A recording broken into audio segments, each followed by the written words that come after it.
audio jungle.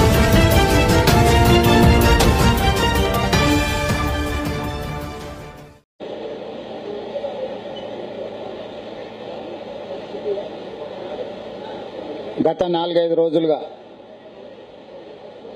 Kalvakuntla Chandrashekar Rao గారు నిజామాబాద్ పర్యటన సందర్భంగా, నల్గొండ పర్యటన సందర్భంగా,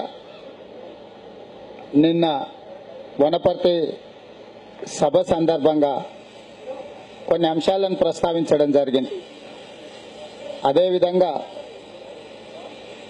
మొన్న నా మీద ఐటీ దాడులు జరిగినప్పుడు ఆ వెనకాల బంద్ చేయమనుకో, వాళ్ళ సౌండ్ ఆ మిషన్లు బంద్ చేయమని.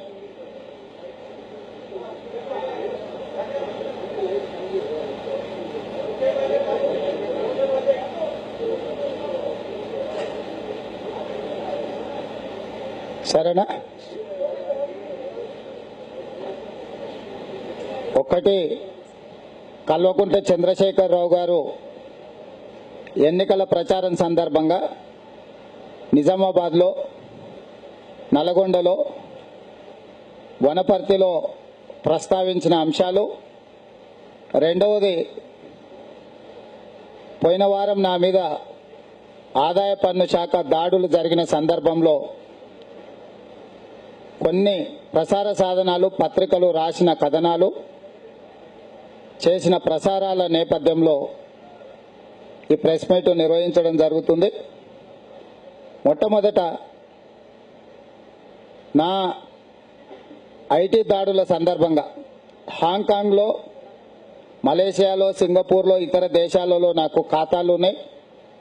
ఈ ఖాతాలకు సంబంధించి కోట్ల రూపాయల లావాదేవీలు జరిగినాయని చెప్పి TV9, టీ న్యూస్, నమస్తే తెలంగాణ ప్రధానంగా పూర్తి స్థాయిలో నా ప్రతిష్టకు భంగం కలిగే విధంగా తప్పుడు ఆరోపణలను వాళ్లే ప్రసారం చేసి, వాళ్ళ దగ్గర సంపూర్ణమైన సమాచారం ఉన్నట్టుగా, బ్యాంకులలో లావాదేవీలు జరిగినట్టుగా, కోట్ల రూపాయలు నా ఖాతాలోకి వచ్చినట్టుగా గంటల కొద్దీ ప్రసారం చేయడం జరిగింది.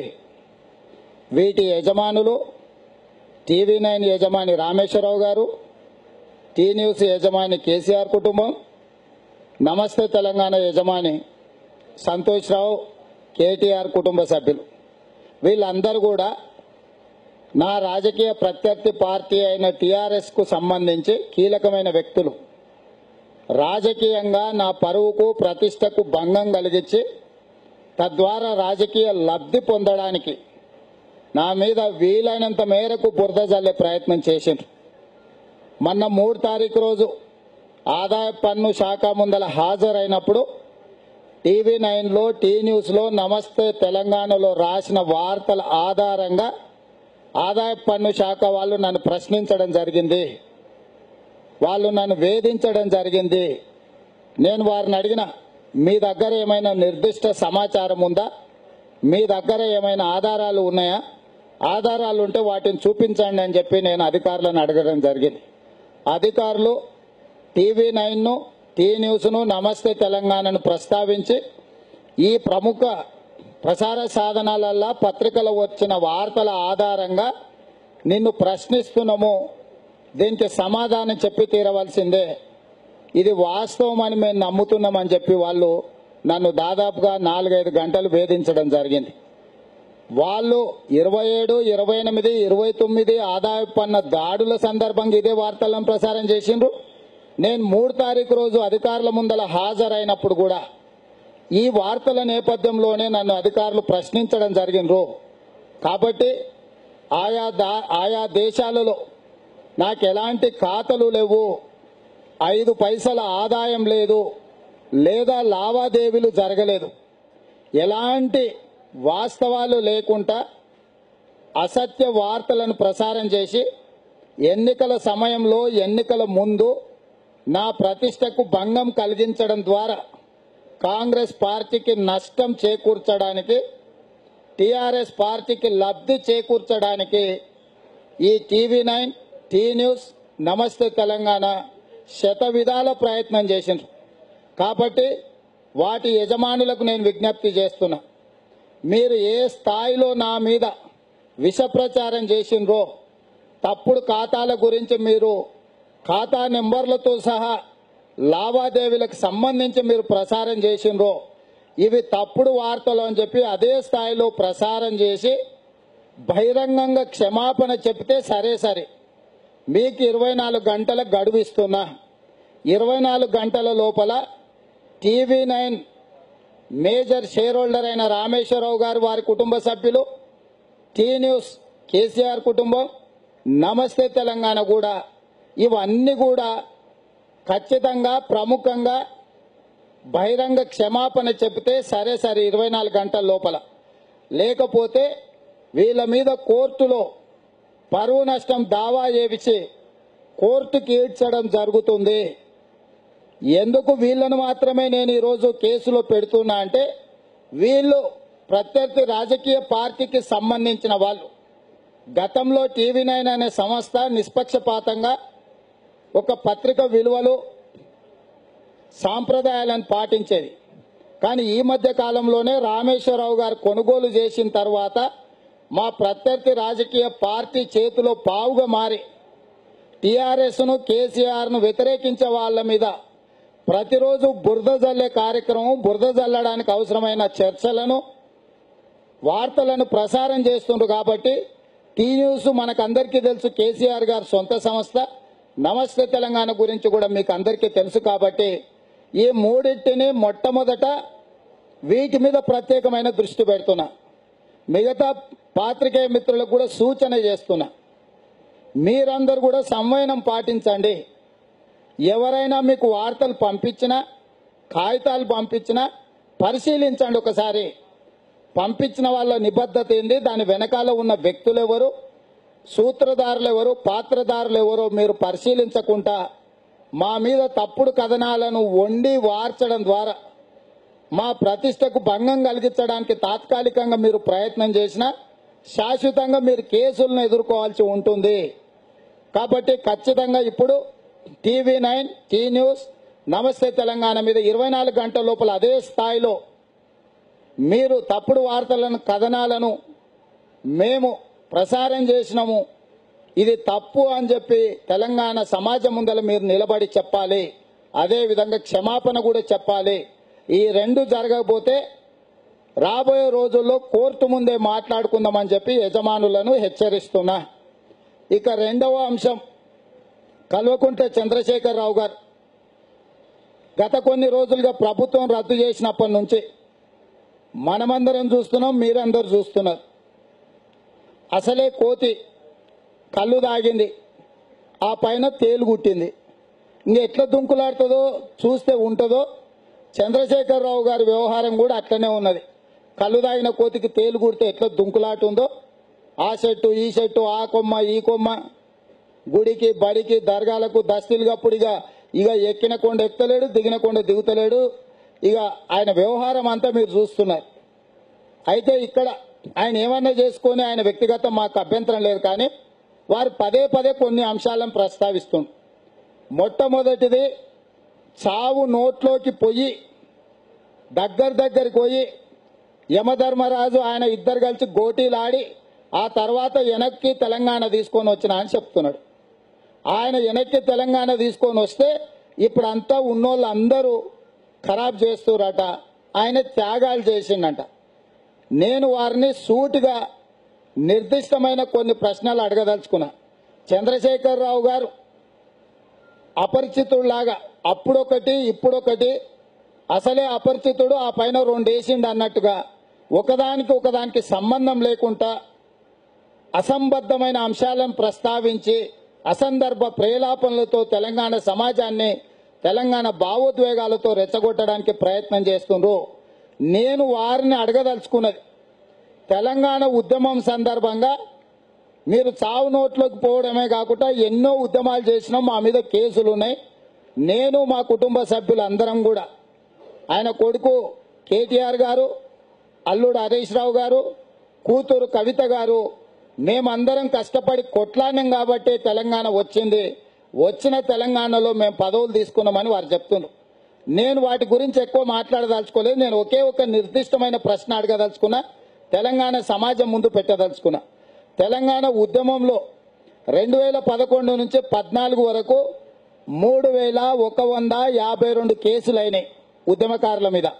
ఈ 3152 కేసులల్లా మాకు అందుతున్న సమాచారం మేరకు 1150 కేసులు ఉపసంహరించారు. ఇవి రాష్ట్ర ప్రభుత్వ పరిధిలో తెలంగాణ రాష్ట్ర పోలీసులు పెట్టిన కేసులు.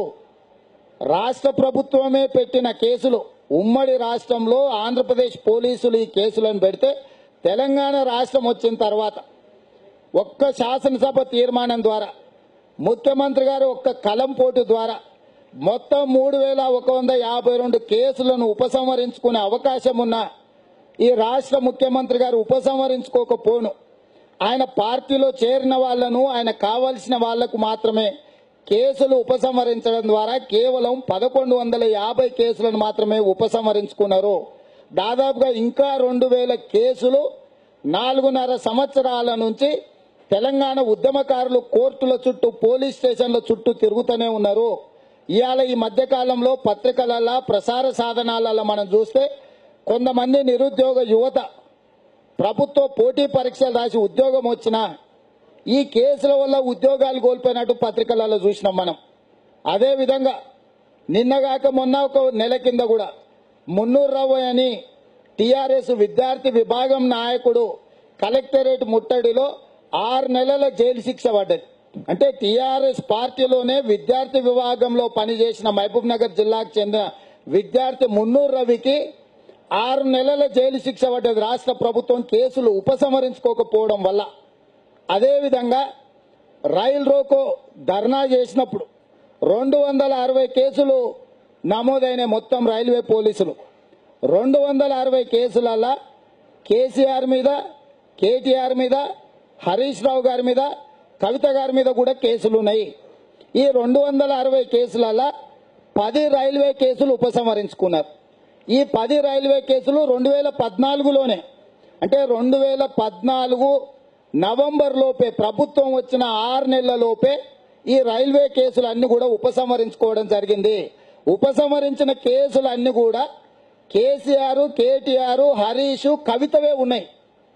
అంటే కేవలము చంద్రశేఖరరావు గారి కుటుంబం మీద ఉన్న కేంద్ర ప్రభుత్వ సంస్థ అయిన రైల్వే శాఖ కేసులను ఉపసంహరించింది. 260 కేసులలో వందల మంది తెలంగాణ ఉద్యమకారులు ఉంటే ఎవరి మీద కూడా రైల్వే శాఖ కేసులు ఉపసంహరించలేదు. ఇవాళ చంద్రశేఖరరావు గారు, కేటీఆర్ గారు, హరీష్ రావు గారు, కవిత గారి మీద ఉపసంహరించిన కేసుల జీవోలు పాత్రికేయ మిత్రులకు ఇవ్వడం జరిగింది. నేను సూటిగా అడుగుతున్న కేంద్ర రాష్ట్ర ప్రభుత్వాలను, 260 రైల్వే కేసులుంటే కేవలం 10 కేసులు కేసీఆర్ కుటుంబం మీద ఉన్న కేసులను మాత్రమే ఏ రకంగా ఉపసంహరిస్తారు మీరు? ఇది న్యాయమా? ఉద్యమకారుల మీద ఎందుకు కేసులు ఉపసంహరించలేదు? ఈరోజు రాష్ట్ర ప్రభుత్వము ఆంధ్రప్రదేశ్ రాష్ట్రంలో పెట్టిన పోలీస్ కేసులు 3152 ఉంటే కేవలం 1150 కేసులు ఉపసంహరించి తూతూ మంత్రంగా ఈ కేసుల ఉపసంహరణ చేసి 2000 కేసులు కొనసాగిస్తూ ఉద్యమకారులను చంద్రశేఖరరావు గారు వేధిస్తున్న మాట వాస్తవం కాదా? రైల్వే కూడా చంద్రశేఖరరావు గారి మీద ప్రత్యేకమైన అభిమానం మోడీ గారు ఎందుకు చూపించారు అంటే కేసీఆర్ కుటుంబం మీద ఉన్న ప్రేమ తెలంగాణ ఉద్యమకారుల మీద లేదా రాష్ట్ర ప్రభుత్వానికి, కేంద్ర ప్రభుత్వానికి? నేను భారతీయ జనతా పార్టీ నాయకులను కూడా నేను అడుగుతున్నా, మీ ప్రభుత్వం కేంద్రంలో కేవలం కేసీఆర్ కుటుంబం మీద ఉన్న కేసులను మాత్రమే ఉపసంహరించారు. ఉద్యమకారుల మీద కేసుల ఉపసంహరణ కోసం ఎందుకు బీజేపీ నాయకులు ప్రయత్నించలేదు? కాబట్టి ఇవాళ రాష్ట్ర ప్రభుత్వం, కేంద్ర ప్రభుత్వం ఇద్దరు సమాధానం చెప్పాలి. ఉద్యమకారుల మీద ఉన్న కేసులను ఎందుకు తొలగించలే? కేంద్ర ప్రభుత్వం, రాష్ట్ర ప్రభుత్వం తొలగించకపోవడం వల్ల ఎంతో మంది నిరుద్యోగ యువతకు ఉద్యోగ అవకాశాలు, పోటీ పరీక్షలలో పాస్ అయితే కూడా ఈ కేసుల వల్ల ఉద్యోగాలు కోల్పోతున్నారు.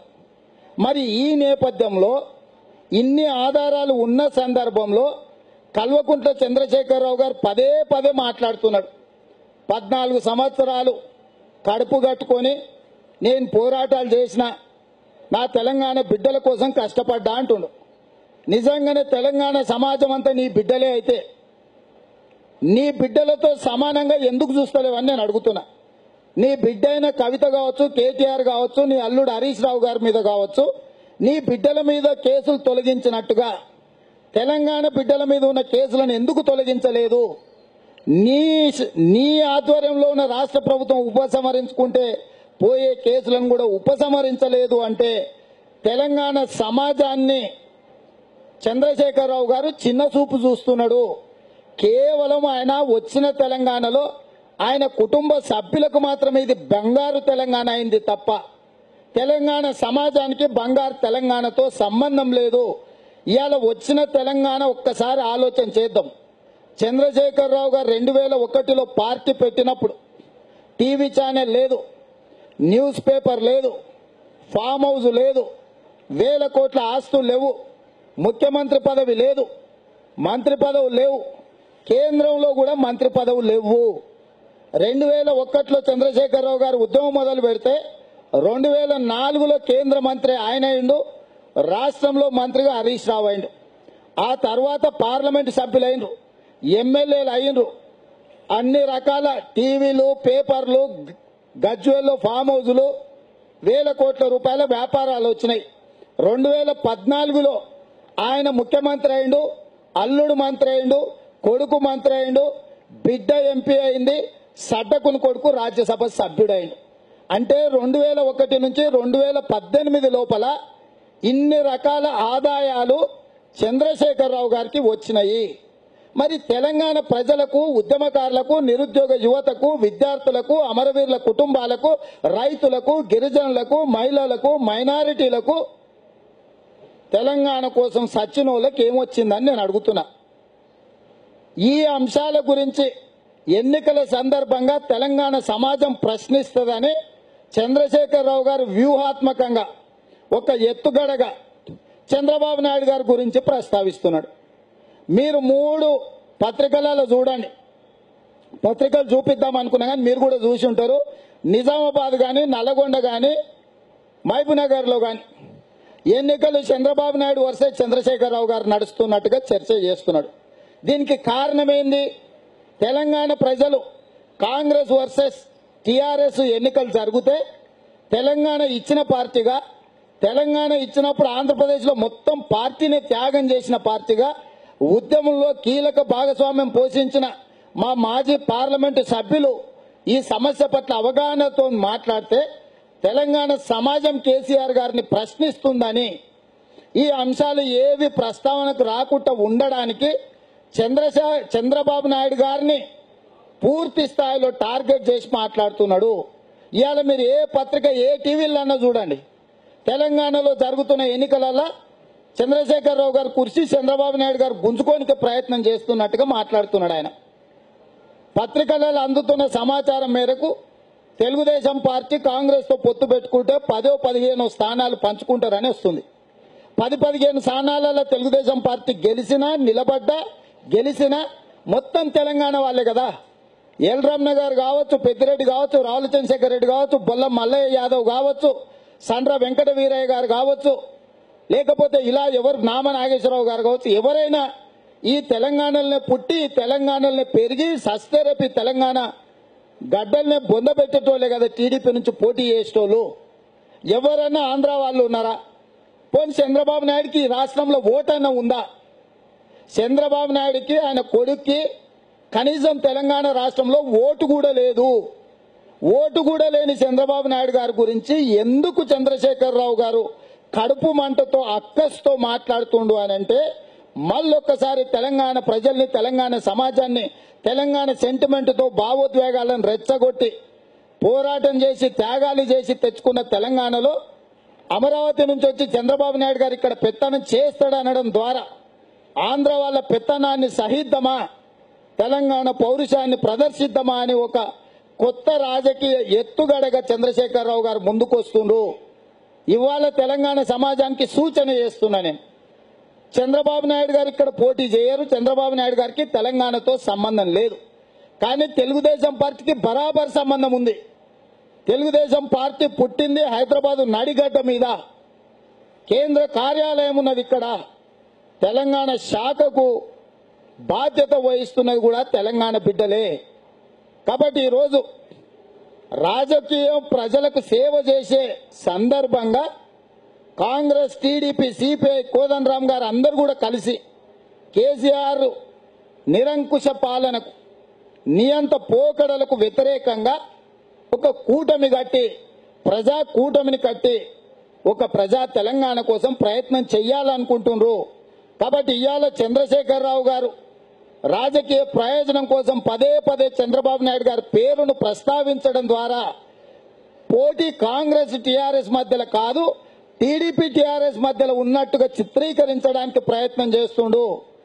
అంటే కాంగ్రెస్ పార్టీ తెలంగాణను ఇవ్వడం ద్వారా ఆంధ్రప్రదేశ్లో మొత్తం పార్టీనే త్యాగం చేసింది. అలా త్యాగం చేసి 25 పార్లమెంట్ సీట్లు, 175 శాసనసభ స్థానాలను శాశ్వతంగా కోల్పోయి రాజకీయ త్యాగం చేసి పార్లమెంటును స్తంభింపజేసి తెలంగాణ రాష్ట్రాన్ని కాంగ్రెస్ తెచ్చింది. కాబట్టి కాంగ్రెస్ అంటే చంద్రశేఖరరావు గారికి భయం. కాబట్టి ఇవాళ చంద్రశేఖరరావు గారు అపరిచితుల్లాక రకరకాలుగా వివిధ విన్యాసాలతో ముఖ్యమంత్రి కుర్చీలో కూర్చున్న కనీస జ్ఞానం కూడా మర్చిపోయి అసభ్య పదజాలంతో ఒక పక్క రాష్ట్ర ముఖ్యమంత్రి నుంచి మొదలు పెడితే శ్రీమతి సోనియా గాంధీ గారు, రాహుల్ గాంధీ గారు వరకు నోటికొచ్చిన పరుషమైన పదజాలం ఉపయోగిస్తున్నాడు. ఇంత నీచమైన భాష, నీచమైన సంస్కృతి కేసీఆర్కే చెల్లుతుంది. ఇవాళ ఇంత నీచమైన భాష ఊర్లలో బర్రెల కాడికి పోయేటోళ్ళు కూడా మాట్లాడతలేరు. ఒక రాష్ట్ర ముఖ్యమంత్రిగా ఇతర రాష్ట్రాల వాళ్ళు ఒకవేళ ఇది చూస్తే ఇదే నా తెలంగాణ సంస్కృతి అని తెలంగాణ సమాజాన్ని అసహించుకునే పరిస్థితి ఉంది. ఇలాంటి వాడిని మన ప్రతినిధిగా కొనసాగనిస్తే, ఇలాంటి వాడు మన రాష్ట్ర ముఖ్యమంత్రి అని ఎవరికైనా బయటికి వెళ్తే చెప్పుకుంటే ఇది తెలంగాణ ప్రజలకు అవమానము. కాబట్టి చంద్రశేఖరరావు గారు, మీరు ఎన్ని నాటకాలు ఆడినా, మీరు ఎన్ని నయవంచనలు చేసినా, ప్రజల్ని ఎంత రెచ్చగొట్టాలనుకున్నా తెలంగాణ సమాజం విచక్షణతోని ఆలోచన చేస్తుంది. మీరు ఆడుతున్న నాటకం తెలంగాణ సమాజం నమ్మడం లేదు. రాబోయే ఎన్నికలు కాంగ్రెస్, టీఆర్ఎస్ పార్టీ మధ్యలోనే పోటీ ఉంటుంది. పోటీలో ఉన్న కాంగ్రెస్ పార్టీకి టీడీపీ కావచ్చు, సిపిఐ కావచ్చు, లేదా జేఏసీ కావచ్చు, విద్యార్థులు కావచ్చు, నిరుద్యోగ యువత కావచ్చు, ఉద్యమకారుల కుటుంబాలు కావచ్చు, దళితులు కావచ్చు, గిరిజనులు కావచ్చు, గద్దరన్న కావచ్చు, విమలక్క కావచ్చు, లేదా హరగోపాల్ రావు లాంటి వాళ్ళు కూడా కావచ్చు. ఎందుకంటే ప్రజల యొక్క హక్కుల కోసం, ప్రజాస్వామ్యాన్ని పరిరక్షించడానికి వీళ్ళందరూ కాంగ్రెస్ పార్టీకి మద్దతు ఇస్తున్నారు. కాబట్టి రేపు జరగబోయే ఎన్నికలల్లో ఏదేమైనా అధికారాన్ని సాధించాలనే ఒక దుర్బుద్ధితో చంద్రశేఖరరావు గారు చేస్తున్న ప్రయత్నానికి వ్యతిరేకంగా కాంగ్రెస్ పార్టీ పోరాటం చేస్తుంది, ప్రజల్ని సమన్వయం చేసుకుంటుంది. చంద్రశేఖరరావు గారి బండారాన్ని, ప్రధానంగా రైల్వే కేసులు అన్ని కూడా మోడీతో కుమ్ముక్కై ఉపసంహరించుకున్న అంశాలను తెలంగాణ సమాజానికి చెప్పవలసిందిగా పాత్రికేయ మిత్రులను నేను కోరుకుంటున్నా. 260 రైల్వే కేసులు నమోదైతే కేవలం 10 కేసులను మాత్రమే అర్ధాంతరంగా ఉపసంహరించుకున్నారు. ఈ ఉపసంహరించుకున్న కేసులన్నీ కూడా కేసీఆర్ గారు, కేటీఆర్ గారు, హరీష్ రావు గారు, కవిత గారి మీదనే ఉన్నాయి. అంటే నరేంద్ర మోడీ గారికి, భారతీయ జనతా పార్టీకి కేసీఆర్ కుటుంబం మీద ఉన్న ప్రేమ తెలంగాణ సమాజం మీద లేదు.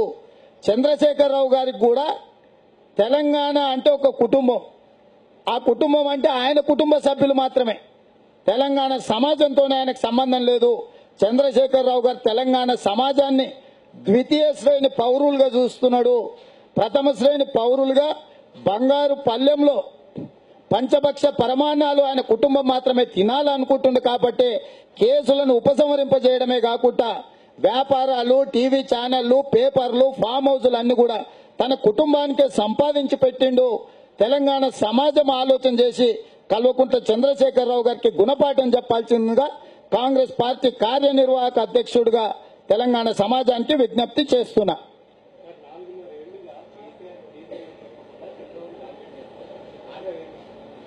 ఏమండి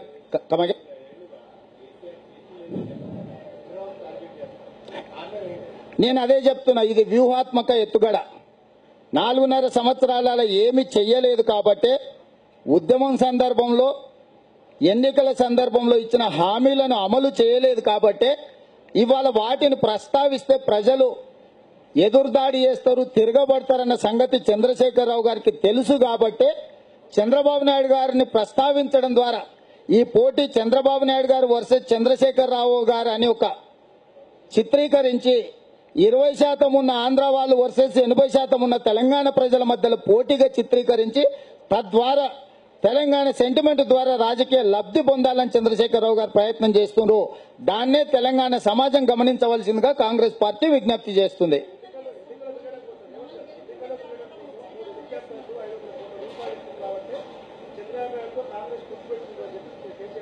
మీరమ్మా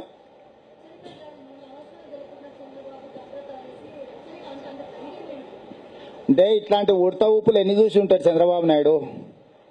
వేస్తే ఒకటి దిగుతే ఇంకోటి మాట్లాడే చంద్రశేఖరరావు మాటలకు ఏమైనా విలువ ఉందా? ఆయన ఏదో ఓటుకునోటు అంటుండు కదా, ఏం బిక్తాడో పీకమనుండ్రి. అదే కదా మేము చెప్పేది. నేను చెప్తున్నా కదా, చంద్రబాబు నాయుడు అంత దూరం ఎందుకు? నేను ఉన్నగాదేడా, నన్ను దాటినాక కదా అమరావతికి పోయేది. రమ్మను, చంద్రశేఖరరావు వస్తాడో లేకపోతే ఆయన వెనకాల ఉన్న మోడీ వస్తాడో. ఏదో పీకే ప్రయత్నం చేసిండ్రు కదా 3 రోజులు ఇంట్లో కూర్చొని, ఏం తేలింది? కాబట్టి కొండను దొవ్వి ఎలకనైనా పడతారు అనుకున్నాం, కనీసం తొండను కూడా పట్టలే కదా. చిచి, ఇక అట్టడి చిల్లరుల గురించి మనకి ఎందుకమ్మా, ఎంగిల్ బొక్కలు తినేటోళ్ళ గురించి మనకు చర్చనా? కనీసం ఏదన్నా మిగిలిన మెతుకులన్నా తింటే పర్వాలేదు కానీ ఎంగిల్ బొక్కలు తినేటోడి గురించి మనకెందుకమ్మా. పోనీ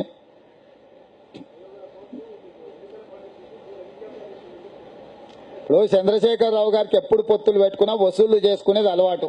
2009లో టీడీపీతో పొత్తు పెట్టుకున్నప్పుడు చంద్రశేఖరరావు గారికి ఎంత ఇచ్చిండో లెక్క చెప్పి ఇప్పుడు కాంగ్రెస్తో పొత్తు పెట్టుకుంటే ఎంత ఇస్తాడో అడిగితే బాగుంటుంది. ఆ రోజు ఆయన పొత్తు పెట్టుకుండు కదా, పొత్తులో ఆయన 50 సీట్లు తీసుకుండు కదా చంద్రబాబు నాయుడు గారితో 2009లో. ఎన్ని కోట్లు వచ్చినాయి, ఎన్ని సీట్లు వచ్చినాయి మొదట ఆ లెక్క చెప్పాలి. తర్వాత ఇతర పార్టీల మీద ఆరోపణలు చేస్తే బాగుంటుంది. నేను అదే చెప్తున్నా, చంద్రశేఖరరావు అనేవాడు ఈ దేశంలో ఉన్న ముఖ్యమంత్రులలో అధమ స్థాయికి దిగజారిండు.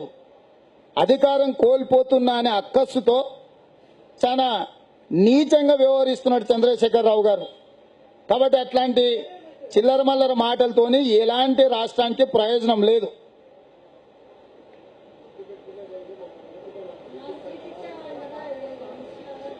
వాళ్ళ అయ్యే జాగిరా తెలంగాణ ఏమన్నా ఆయన నడుక్కునేది, ఆయనదే దిక్కు దివానం లేని బతుకు. 2004లో కాంగ్రెస్ ను అడుక్కున్నాడు, రాజశేఖర రెడ్డి మోసేతి నీళ్లు తాగిండు. 2009లో చంద్రబాబు నాయుడు ఎంగిల్ మెతుకులు తిన్నాడు. 2014లో ఒక్కసారి గెలవంగానే ఇంత మిడిసిపాటు అవసరమా? ఏందుంది ఆయన బతుక్కి? రేపు అన్ని డిపాజిట్లు రాకుండా పోయినాయి అనుకో, ఏం చేస్తాడు?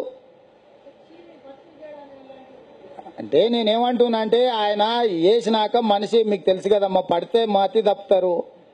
సో ఆయన పడితే మతి తప్పి మాట్లాడే మాటలకు విలువ ఉందా? నేను అనేది అది ఆయనకు విలువ లేదు, కానీ ఆయన కూర్చున్న కుర్చీకి విలువ ఉంది కాబట్టి ఇలాంటి అధముడు ఆ కుర్చీలో కూర్చోవడానికి అర్హుడు కాదు అని చెప్తున్నా.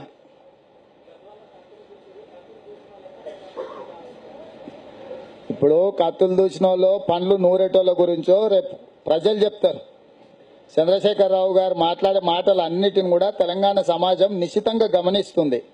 ఒక బాధ్యతాయుతం ఉన్న పదవిలో ఉన్న వ్యక్తి ఏ రకంగా మాట్లాడుతున్నారని తెలంగాణ సమాజం గమనిస్తుంది. ఆయన అవసరానికి ఎట్లుంటాడో, అవసరం దాటితే ఎట్లుంటాడో ఉద్యమం సందర్భంలోనే కాదు, ప్రభుత్వం వచ్చినాక కూడా మనం చూసినాం. ఆయననే అమరావతికి వాయే, ఆడ చేపల పులుసు తినే, అది పోతే పోయింది. తర్వాత కనకదుర్గమ్మకు కొండ మీదకి వాయే, ముక్కపుడికి ఇచ్చే, కొండ కిందికి వచ్చే, కమ్మోళ్ళని గలిచే. అప్పుడు ఇవన్నీ తెలియదా? పోని వాళ్ళని వ్యతిరేకించదలుచుకుంటే తుమ్మల నాగేశ్వరరావు గారు, అరికపూడి గాంధీ గారు, మాగంటి గోపి గారు, నల్లబోతు భాస్కర్ రావు గారు, పువ్వాడ అజయ్ గారు, ఆయన ఎవరు సిద్పూర్ కాగజ్ నగరు కోనేరు కోనప్ప, కోన్కిస్క కోనప్ప కూడా 6 మందికి టికెట్లు ఇచ్చిన వాళ్ళందరూ అక్కడోలే కదా. ఈ గ్రేటర్ హైదరాబాద్ ఎన్నికలలో 100 కార్పొరేటర్లలో 20 మంది అక్కడి నుంచి వచ్చిన వాళ్ళే కదా. సూర్యనారాయణ కావచ్చు, లేకపోతే వెంగళరావు నగర్ కు కిలారి మనోహర్ కావచ్చు, శేషకుమారి కావచ్చు, ఇలా చెప్పుకుంటూ పోతే 20 మంది ఆ ప్రాంతం నుంచి వచ్చిన వాళ్ళకే నువ్వు టికెట్లు ఇచ్చినావు కదా. ఇప్పుడు నీకు వాళ్ళ ఆంధ్ర వాళ్ళని గుర్తొచ్చిరా? వీళ్ళందరినీ పక్కన పెట్టుర్రి. పైసలు తీసుకొని పనిచేసే గుంపు మేస్త్రి మెగా కృష్ణారెడ్డిని ఖమ్మంలో 1,00,000 మందిని జమేసి సన్మానం చేసినావు కదా, ఇది తెలంగాణ ప్రజలకు అవమానం కాదా? ముఖ్యమంత్రి అధికారిక నివాసంలో ఆంధ్ర బ్రాహ్మణులకు ఆడంబరాలు ఎక్కువ, తెలంగాణ బ్రాహ్మణులకు నిష్ఠ ఎక్కువ అని అయ్యగారుల మధ్యలో కూడా పంచాయతీ పెట్టి జుట్లు ముడేసి కొట్టిస్తూ ఆ రోజు. కానీ ముఖ్యమంత్రి కుర్చీలో చిన్నజీర స్వామిని తీసుకొచ్చి కూర్చోబెట్టి ఆయన కాళ్ళ మీద పడలే. ఇంతకంటే అవమానం ఏమన్నా ఉంటుందా? యాదగిరి గుట్ట అని తెలంగాణ బిడ్డలందరూ పెట్టుకున్న మంచి పేరును చిన్నజీర స్వామిని ఆగమశాస్త్ర సలహాదారుడిగా చేస్తే ఆగమాగం చేసి దాన్ని యాదాద్రి అని పేరు మార్చింది. పలకనికనే నాకే కష్టంగా ఉంది. యాదగిరి గుట్ట ఎంత మంచిగా ఉంది, కొండ పేరు. యాదాద్రి పలకనిక నన్ను ఉందా? యాదాద్రిలు భద్ర, సోమాద్రిలు భద్ర ఇవన్నీ ఎక్కడుంటాయి? ఆంధ్రలో ఉంటాయి. సింహాద్రిలు, వేలాద్రులు, భద్రాద్రులు ఇవన్నీ కూడా ఆంధ్ర సంస్కృతి. కొండ గుట్ట తెలంగాణ సంస్కృతి. మన సంస్కృతి మీద చిన్నజీర స్వామి వచ్చి దాడి చేస్తుంటే నువ్వు ముఖ్యమంత్రి కుర్చీలో కూర్చోబెట్టి ఆయన కాళ్ళ మీద పడి మొక్కుతివి. త్యాగాలు చేసిన తెలంగాణ బిడ్డల ఆత్మలు ఘోషించవా? చివరికి యాదగిరి గుట్ట మీద నిర్మిస్తున్న మన దేవాలయాన్ని కూడా ఆనంద్ సాయి అని రాజమండ్రి ఆయన ఆర్కిటెక్టే. తెలంగాణ కవులకు, కళాకారులకు, శిల్పులకు పెట్టింది పేరు, పుట్టిన ఇల్లు. అలాంటి తెలంగాణను అవమానించి ఆంధ్ర ఆనంద్ సాయిని పెడితివి. ఇక నీకు ఆంధ్ర తెలంగాణ అని విడదీసి మాట్లాడే అర్హత ఏమన్నా ఉందా ఈ సన్నాసికి అని నేను అడుగుతున్నా. Thank you.